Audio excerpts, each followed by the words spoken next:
सध्या आंब्याचा सीझन आलेला आहे आणि आपण वर्षभर वाट पाहतो या सीझनची.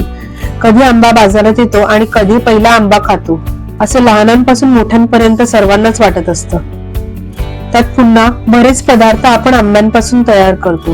त्यातीलच एक म्हणजे उकडीचे मऊसूद असे मोदक, जे सर्वांनाच खूप आवडतात आणि आंब्याच्या चवीचे असल्यास तर मग काय दिवसच भारी. चला तर मग वेळ न घालवता लगेचच बनवायला घेऊया. तर आज आपण बनवणार आहोत तोंडात टाकताच विरघळणारे मऊसूद लुसलुशीत असे आंब्याच्या रसातील रसरशीत असे मोदक. नमस्कार मंडळी, मी कृतिका पाटील तुम्हा सर्वांचे कृतिकाच रेसिपीमध्ये मनापासून स्वागत करत आहे. सर्वप्रथम आपण मोदकाचे सारण तयार करूया. सुरुवातीला कढई ठेवलेली आहे. कढई गरम झाल्यावर त्यात 1 चमचा साजूक तूप मी घातलेले आहे. त्यानंतर 1 वाटी गूळ घेतलेला आहे, तो घालायचा. गूळ तुपासोबत छान मस्तपैकी परतून घ्यायचा आहे वितळेपर्यंत. गूळ छान वितळल्यावर त्यात एक अख्खा ओला नारळाची चव घालायची आहे. गूळ आणि खवलेला नारळ मस्त एकजीव होईपर्यंत आपल्याला मध्यम आचेवरती परतायचा आहे.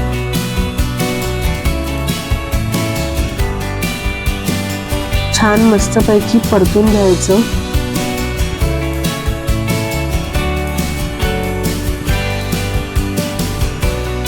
पाच मिनिटं परतल्यावर या सारणात मी 1 वाटी आंब्याचा रस घालत आहे. आंबा कापून तो मिक्सरला वाटून घेतलेला आहे. मस्तपैकी मिक्स करून घ्यायचं. पहा काय सुंदर रंग आलेला आहे. एकदम सुंदर असं सारण दिसत आहे, तुम्ही पाहू शकता. अगदी 2 मिनिटं परतून घ्यायचं आपल्याला हे. त्यानंतर 1 छोटा चमचा वेलची व जायफळची पूड घालायची आहे, ज्यामुळे सुगंध फार छान येतो. त्यानंतर पुन्हा 1 मिनिट परतून घ्यायचं आहे. सारण जास्त वेळ किंवा एकदम फास्ट गॅसवर शिजवायचे नाही, नाहीतर मोदक रसरशीत होत नाही, कारण त्यातील नारळातील रसरशीतपणा सुकून जातो. सर्वात शेवटी 1 चमचा भाजलेली खसखस घालायची आहे. मोदक म्हटलं की खसखस आलीच पाहिजे. तुम्हाला जर हवे असल्यास तर त्यात कोणतेही तुम्ही ड्रायफ्रूट सुद्धा घालू शकता. अशाच प्रकारे आपल्या मोदकाचे रसरशीत असे सारण तयार झाले आहे. हे सारण असेही खायला फार छान लागते. आता हे थंड होईपर्यंत आपण मोदकासाठी उकड काढून घेऊया. इथे मी 2 वाटी तांदळाचे पीठ घेतलेले आहे.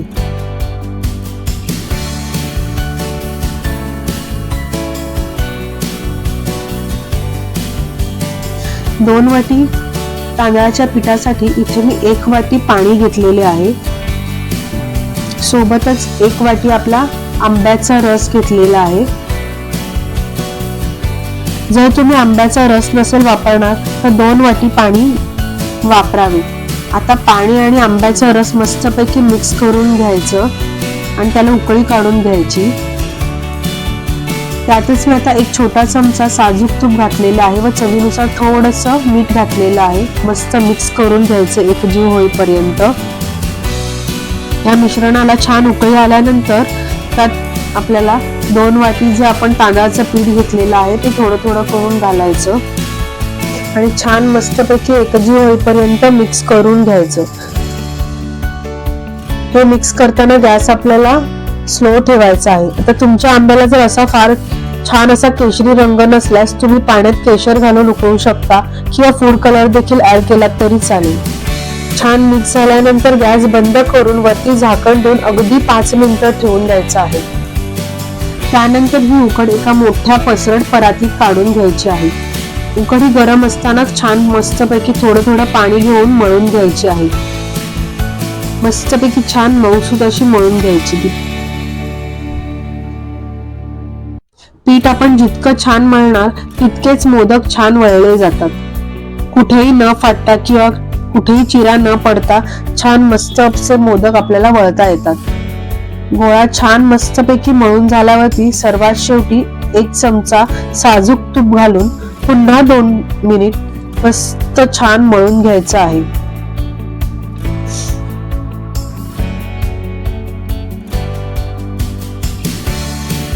बघा अगदी मस्त मऊसूद असं आपलं पीठ छान मळलं गेलेलं आहे. तर त्याचा मस्तपैकी गोळा तयार करून घ्यायचा आहे आपल्याला. अशा प्रकारे दोन्ही हाताच्या मध्यभागी छान वळला गेला ना गोळा, म्हणजे आपलं पीठ मस्तपैकी मळलं गेलेलं आहे किंवा उकडी छान निघालेली आहे. आता अशा प्रकारे आपल्या पाचही बोटांना साजूक तूप लावून घ्यायचं. गोळ्याला मध्यभागी प्रेस करून आतून आणि बाहेरून दोन्ही साईडने दाब देऊन मस्तपैकी अशी पातळ अशी मोदकाची पारी आपल्याला तयार करून घ्यायची आहे. अशाच प्रकारे आतल्या बाजूने अंगठा आणि बाहेरच्या बाजूने आपले चारही बोट सर्व बाजूने गोल गोल फिरवून घ्यायची व पातळ अशी, जितकी पातळ आपल्याला पारी करता येईल तितकी पातळ आपल्याला मोदकाची पारी आपल्याला करून घ्यायची आहे. आणि मध्यभागी थोडासा जाडसरच ठेवायचा आहे आणि साईडने जितकं पातळ आपल्याला करता येईल तितकं पातळ पारी आपल्याला करून घ्यायची आहे. त्यानंतर आपल्याला मोदकात भरपूर असं सारण भरून घ्यायचं आहे, म्हणजे खाताना आपल्याला सारण शेवटपर्यंत लागलं पाहिजे. त्यानंतर 2 बोटांच्या चिमटीत मोदकाची पारी पकडून त्याचे मोदक वळून घ्यायचं आहे. अशा प्रकारे वरती दाबून ते शेवटपर्यंत पारी खालपर्यंत दाबत दाबत यायचं. याच्यामुळे आपल्या कळ्या खूप छान दिसून येतात. वरच्या वरच दाबल्यावरती कळ्या खालपर्यंत दिसून नाही येत, तर शेवटपर्यंत खालती दाबत दाबत यायचं, म्हणजे मोदकाला छान कळ्या पडल्या जातात. जितक्या आपल्याला कळ्या जमतात तितक्या आपण त्याला पाडून घ्यायच्या आहेत. छान अशा जवळ कळ्या येतील अशाच प्रकारे आपल्याला मोदक छान वळायचा आहे. तुम्ही पाहू शकता मस्त आपला मोदक छान कळ्या पाडून झालेला आहे.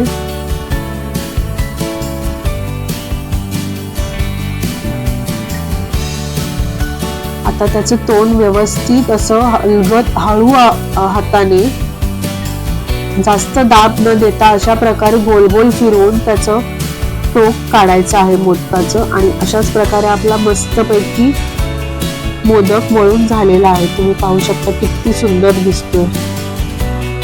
अशाच प्रकारे सेम प्रोसेसने आपल्याला सर्व मोदक बनवून घ्यायचा आहे. गोळा मस्तपैकी दोन्ही हाताने गोल गोल करून छान त्याची पातळ अशी पारी तयार करायची आहे.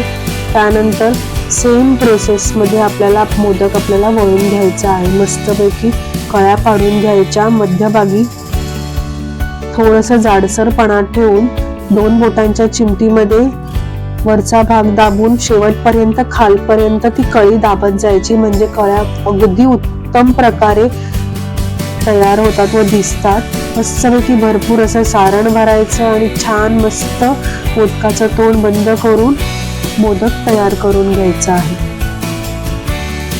किती सुंदर कळीदार असा मोदक दिसत आहे.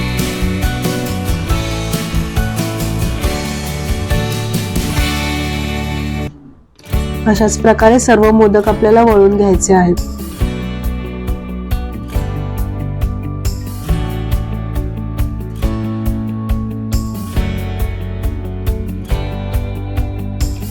आता एका साईडला मी स्टीमर मध्ये पाणी उकळायला ठेवलं होतं. पाणी छान गरम झालंय, त्यावरती मी जाळी ठेवते. आता जाळीला पूर्ण साजूक तुपाचं हात लावून घ्यायचा आहे. त्यानंतर मोदक असे एकमेकांना चिकटणार नाहीत अशा प्रकारे आपल्याला ठेवायचे आहे. जितके बसतात एका टायमाला तितकेच आपल्याला वाफायला ठेवायचे आहे. आता याचं झाकण बंद करून 15 मिनिटं आपल्याला वाफवून घ्यायचे आहे. 15 मिनिटानंतर तुम्ही पाहू शकता मस्तपैकी असे मोदक छान शिजलेले आहेत. काय सुंदर दिसतात.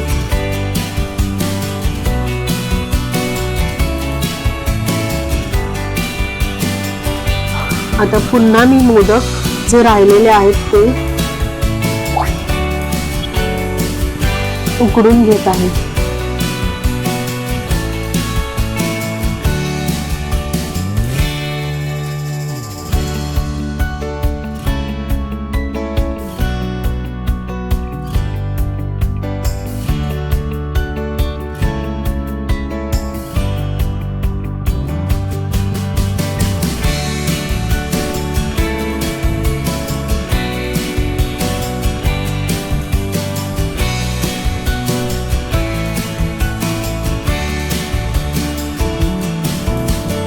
अशाच प्रकारे आपल्या आंब्याच्या रसातील मऊसूद लुसलुशीत तोंडात टाकताच विरघळणारे मोदक तयार झाले आहे. काय मग मंडळी, तोंडाला पाणी सुटले की नाही? मग या वर्षी या आंब्याच्या सीझनला अशाच प्रकारे आंब्याच्या रसातील मोदक नक्की तयार करून पहा आणि तुम्ही पण मोदकाचा आस्वाद घ्या. काय जबरदस्त झाल्यात म्हणून सांगू. मंडळी, रेसिपी आवडल्यास लाईक करा, शेअर करा आणि सबस्क्राईब करायला विसरू नका. थँक्यू.